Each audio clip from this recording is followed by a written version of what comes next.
Nou ook hierso by die Lex Libertas Future of Nations Konferensie is Craig van die Cape Independence Advocacy Groep. Craig, dis aangenaam om jou ook hierso te gesien het en gee net so 'n bietjie vir ons kykers in die bietjie agtergrond is. Hoe het jy hierdie konferensie beleef? Yeah, well, look, it's great to meet you and in person this time and to talk again. Look, I think it's been powerful because I think we always find ourselves isolated and thinking you're the only person that's fighting for. But actually, what you've got here is a group of people.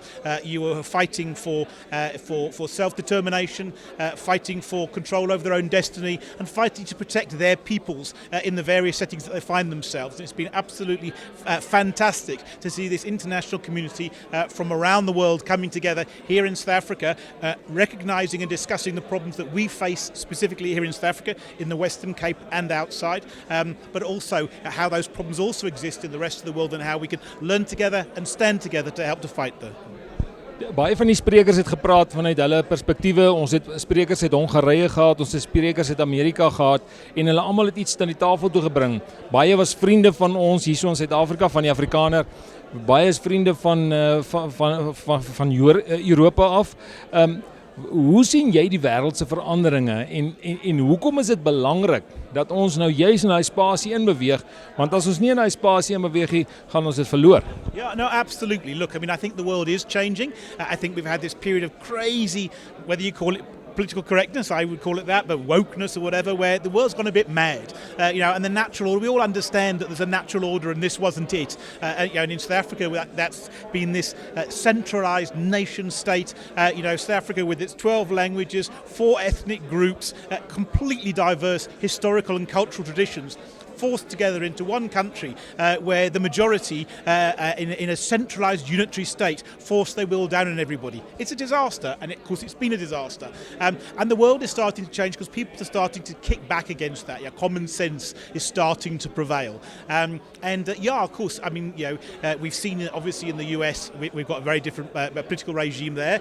In Europe that hasn't quite come to the fore yet, but it's certainly threatening, and we're seeing a real shuffling of the cards in Europe, and that definitely creates both an opportunity for us here in South Africa to achieve international recognition and support, but also it's a motivation for us, and really it's important now that we're brave and we step forward and we take the most of this opportunity because it might not last forever. Craig, Ernst het ook gesê dat hierdie Lex Libertas is 'n dinkskram, 'n think tank. En hy het gesê ons moet ons breins gebruik, ons moet ons monde gebruik en ons moet ons hande gebruik. Wat gaan jy hierna, na hierdie konferensie, wat gaan jy gebruik? Yeah. Well, I hope we're going to use all three of them, and it's and for me, look, we're all of those things ourselves. We're an advocacy group, which is another word for a think tank.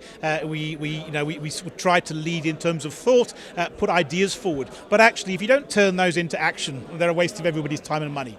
And I think there are two things going on in our world. One, there's a fundamental political realignment going on in South Africa. At the end of the day, we've seen particularly the DA moving to the left, and as it started to get a sniff of some more national power, and I would say people don't change, they just reveal who they truly are, and actually that then has showing a sort of firming up of political support on the centre right, particularly around for Afrikaners around the Freedom Front Plus, and that is going to change the dynamics in what I think is a really positive way. So that's one.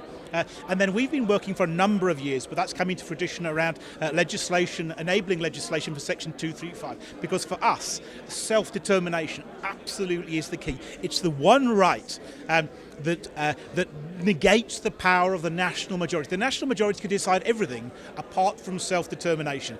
And that is a fundamental right of international law, an undeniable right, which is recognised in the South African Constitution. And for me and for us, we've always believed that actually our future in South Africa, whether that's the people of the Cape or Afrikaners or other cultural groups, is to stand up and exercise that right in Section 235 and say, we don't have to put up with your national nonsense. We don't have to be forced to have your views and policies put onto us when we disagree with them, and we're going to assert our rights under Section 235. That should be asserted for policing in the Western Cape. In our opinion, it should be asserted by Afrikaners to take cultural controls of their schools and negate Bella completely, and obviously ultimately we'd love to see it enforced in the form of Cape independence. But ultimately the end point comes later. The first thing is we have to start. Yeah, and that's something that we've done. Yeah, and we've written a legislation. It's currently out for discussion. We're hoping that bill's going to be tabled in the national parliament, and hopefully that then creates a flag that people who want self-determination start to rally around. Yeah, what I've learned in this last few years is that self-determination is not just a word. It is really hands and action. You know, you have to do it on the ground, and that determines whether you want self-determination. Yeah, look, we often describe it and say, look, there's a wall running through South Africa, not Jordan Hill Lewis's Cape Town wall, although I like the idea, but actually there's a wall. Here we are on this side of the wall, and it isn't very good. We've got low economic growth, we've got race-based policies, we've got a load of nonsense that you and I and many people like us didn't vote for. And on the other side of the wall, we've got potential.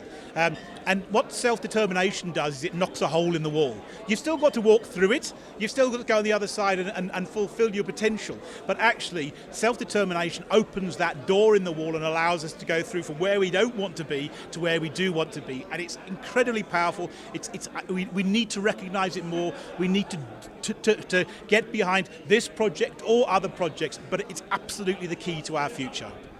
Phil, always nice talking to you about this, about self-determination, and all of the best. Thank you very much. Bye, dankie.